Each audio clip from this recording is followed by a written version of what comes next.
Bueno, esperando que haya juntado un poco de energía, vamos a seguir con la tercera parte de esta entrega, la cual corresponde a los mecanismos de reparación del DNA.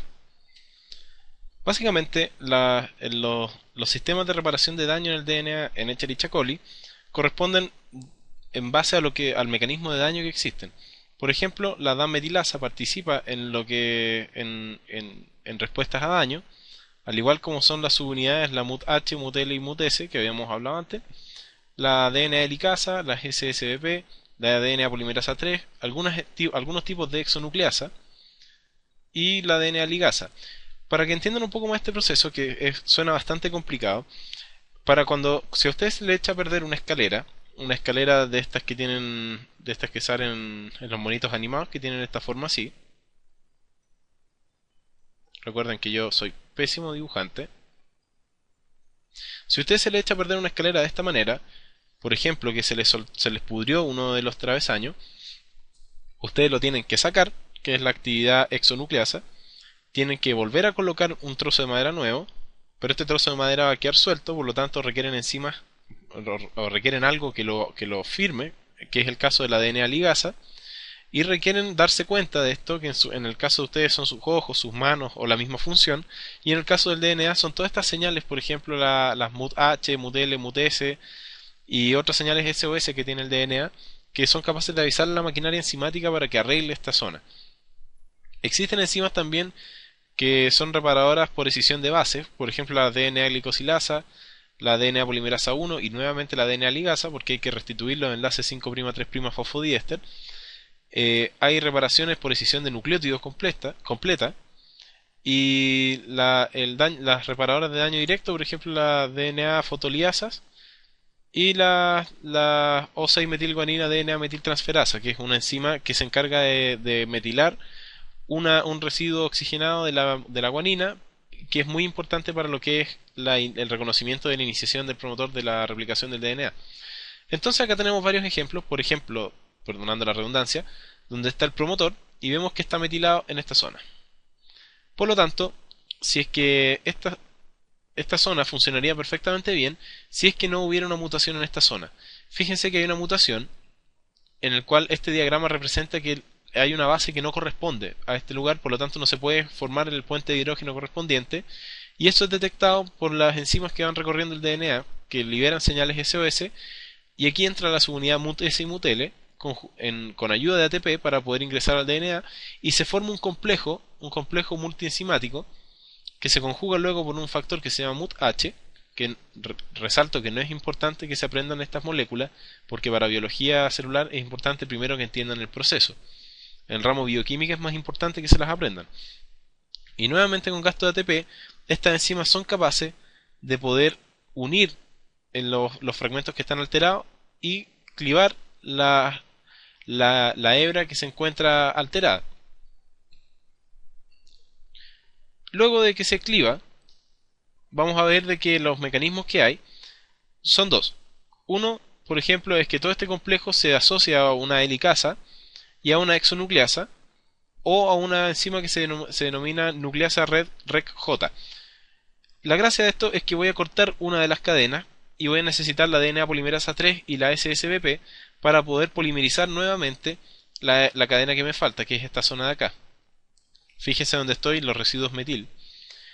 Y en el otro lado tenemos otro camino, que es la asociación de la exonucleasa 1 o la exonucleasa X, y que hacen exactamente lo mismo. Cortan, pero en el otro sentido, que es quitar el fragmento que está erróneo y nuevamente la DNA polimerasa 3 es capaz de polimerizar la hebra y las SSBP ayudan a la estabilización de los DNA de cadena simple. Acá tenemos el detalle y fíjense que tenemos aquí la fase nitrogenada y aquí hay una base que no corresponde. Entonces la DNA glicosilasa identifica que hay una base dañada, la retira, pero si queda este espacio acá, la endonucleasa tiene que cortar el enlace fosfodiéster, sacar este esqueleto que quedó y la DNA polimerasa 1, utilizando la reducción con nicotinamida trifosfato, puede crear nuevamente, puede restituir todo lo que las bases que estaban dañadas y la base que estaba dañada, pero queda nuevamente esta muesca. Y como ya sabemos, la muesca la repara lo que es la DNA ligasa. Acá tenemos otro tipo de lesión y nos fijamos que el mecanismo es casi el mismo. Tenemos una base que no corresponde, que hace que el DNA no se apare correctamente,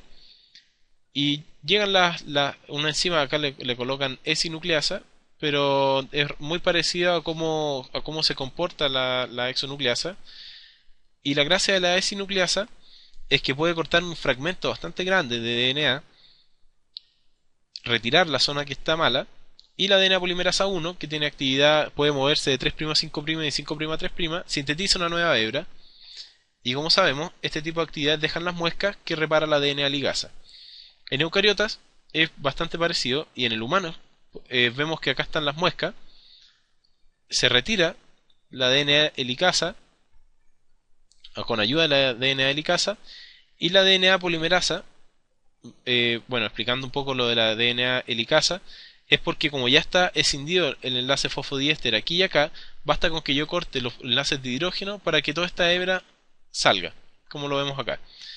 La DNA polimerasa epsilon, que es la DNA polimerasa en eucariotas encargada de la función que tiene la DNA polimerasa 1 en bacterias, sintetiza una nueva cadena, y como queda esta muesca acá, nuevamente la DNA ligasa sella el enlace 5'3' fosfodiéster.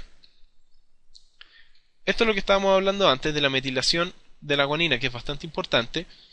con la transformación de guanina a O6-metilguanina, como lo ven aquí, y ocurre de esta manera. La metilación ocurre, y así se puede identificar el sitio de origen de la replicación. Ocurre la replicación satisfactoriamente, sin mutaciones, y luego de que ocurre la replicación, la O6-metilguanina metiltransferasa le quita el metilo que está acá hacia un residuo de la misma enzima, volviendo a ser el nucleótido de guanina y quedando normalmente estable. Y en el caso de que hayan lesiones que no son reparadas, se forma un puente, o se forma en realidad una pausa, porque las DNA polimerasas no pueden seguir avanzando a través de estas mutaciones, y se forma una reparación del DNA de manera recombinacional. Esto quiere decir que al mismo tiempo que está ocurriendo la replicación del DNA, ocurre la reparación del DNA, de la cadena que está dando el molde para la nueva hebra de DNA, para que las hebras nuevas de DNA no tengan la misma mutación. En el caso de que la célula no pueda entrar en un mecanismo de reparación del DNA, siempre la célula va a intentar reparar el DNA a través de la expresión de los factores conocidos como las señales SOS, que son estas de acá, que son genes. La célula va a gatillar una respuesta en base al gen P53, que es conocido como el guardián del genoma, y P53, además de inducir la respuesta por otras proteínas ligadas, si es que no se puede reparar el daño, induce una respuesta mediada por caspasa, que ya a esta altura sabemos que significa apoptosis, y la célula entra en una muerte celular programada. Y cuando existen mutaciones en el gen P53, la célula pierde la habilidad de poder entrar en apoptosis cuando no tiene la integridad del DNA en su totalidad, y pueden originar distintas patologías, entre las que más la que más predomina el cáncer. Entonces, en resumen de lo que hemos hablado, Watson, Crick y Franklin participaron en el establecimiento del modelo del DNA de la doble hélice extrógira. El DNA es un ácido nucleico cuya sigla es el desoxyribonucleic acid o ácido desoxirribonucleico, que es de extrógiro, está enrollado hacia la derecha,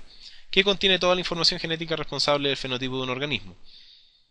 El DNA está compuesto de adenina, guanina, timina y citosina, y existen tres tipos de estructuras conocidas, que son el DNA A, el DNA B y el DNA Z.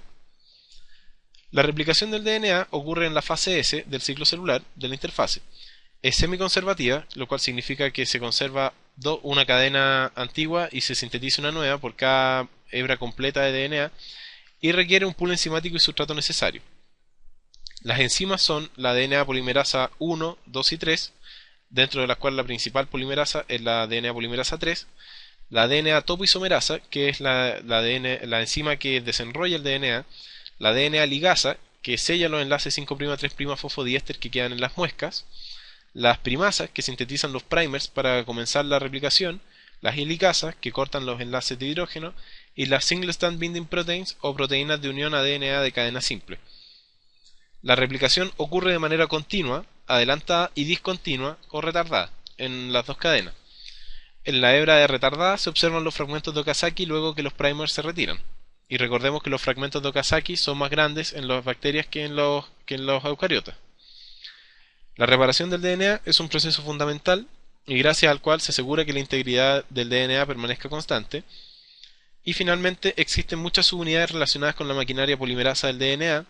que se activan cuando las señales metiladas u otras envían señales SOS, que es las que estuvimos hablando en toda esta sección.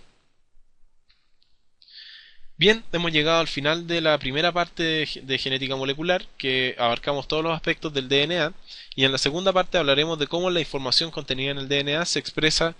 a proteínas a través del dogma central de la biología molecular. Esperamos haber cumplido con sus expectativas, muchas gracias por su preferencia, y cualquier duda no tengan reparos en entrar a egresa.cl y dejarla planteada para que nosotros poder resolverla, al igual que cualquier crítica constructiva para poder seguir mejorando.